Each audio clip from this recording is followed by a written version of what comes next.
Assalamualaikum warahmatullahi wabarakatuh, Bapak Ibu berjumpa lagi ya. Kali ini saya akan berbagi informasi ya Bapak Ibu terkait dengan pengalaman saya ya. Semoga ini bisa menjadi informasi yang bermanfaat ya. Terkait dengan UKP PPG, Bapak Ibu, salah satu penentuan kelulusan PPG adalah UKP PPG.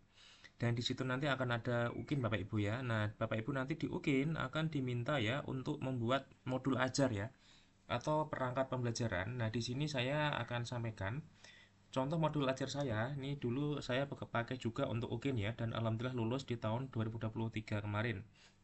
Nah, Bapak Ibu langsung saja ya, di setiap kampus itu nanti akan ada beberapa format ya. Paling tidak nanti secara garis besar sama.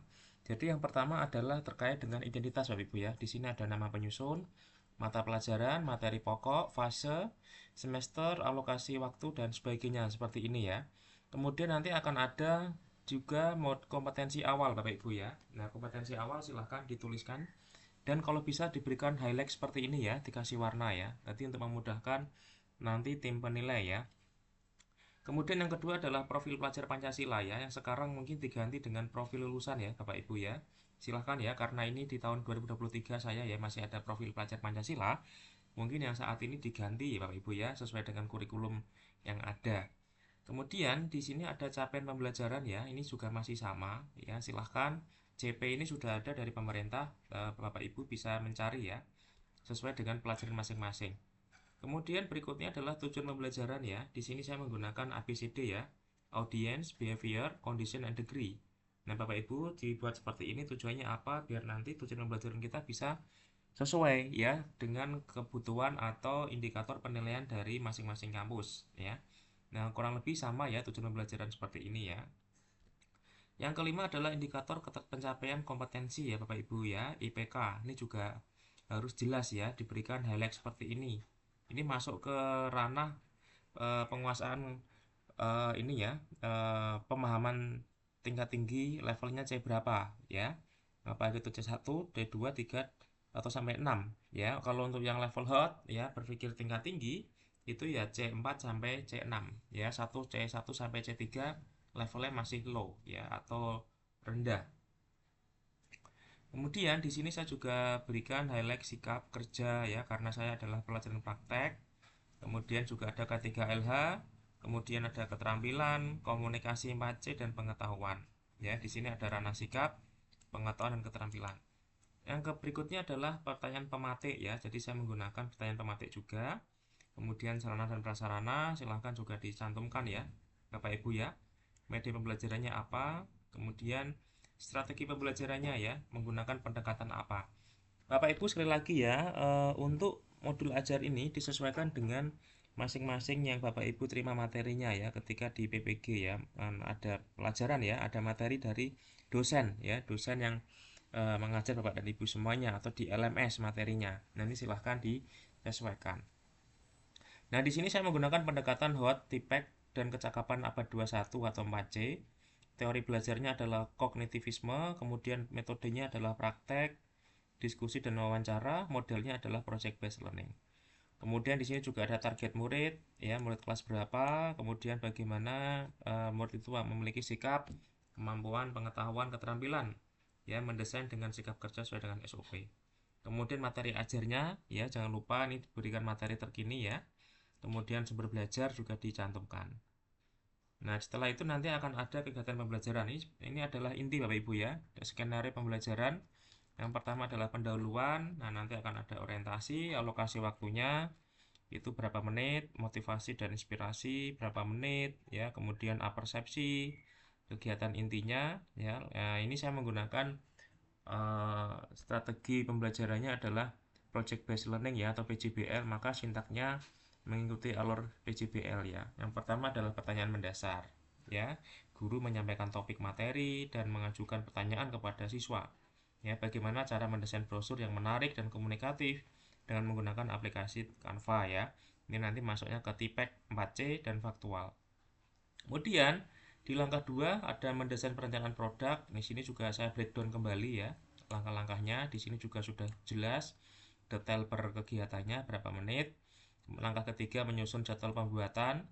ya. Kemudian langkah keempat, memonitoring keaktifan dan perkembangan proyek.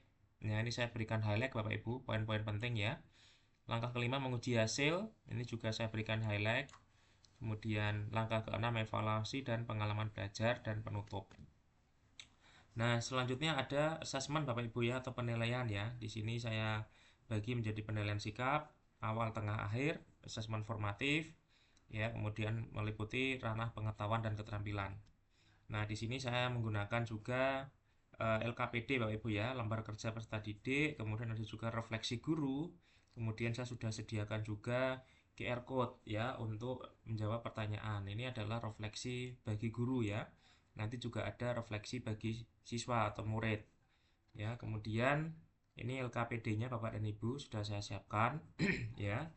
Kemudian di sini ada identitas ya, tujuan pembelajaran, alat dan bahan, instruksi kerja, ya, kemudian langkah kerja, ya, kemudian juga ada nih contoh-contoh materinya Bapak Ibu ya. Ini post test. Ya, ini post test.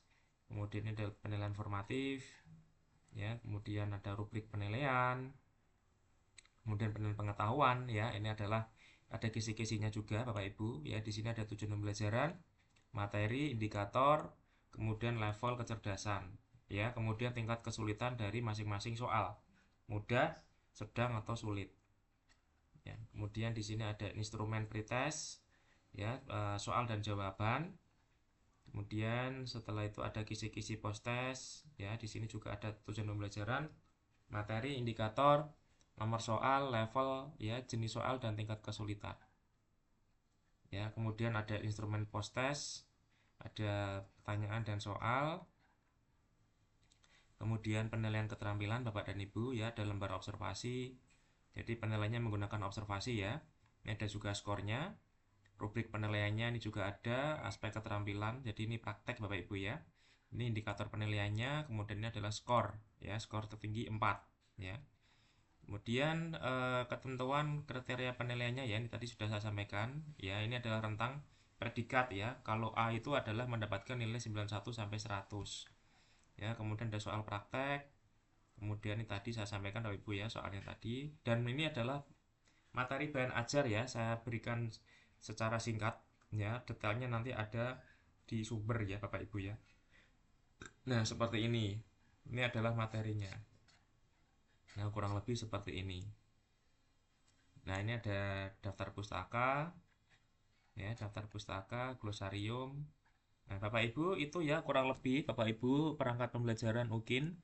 Ya, silahkan Bapak Ibu buat ya, sesuai dengan kebutuhan, dan jangan lupa untuk menyesuaikan juga sesuai dengan indikator yang Bapak Ibu dapatkan ya dari mungkin dari kampus ya, perguruan tinggi yang Bapak Ibu ikuti ya pembelajaran di PPG. Bapak Ibu terima kasih, semoga bermanfaat. Jangan lupa like, subscribe ya, klik loncengnya biar tidak ketinggalan video terbaru dari saya. Nah, silahkan juga share ya apabila dirasa video ini bermanfaat. Terima kasih. Assalamualaikum warahmatullahi wabarakatuh.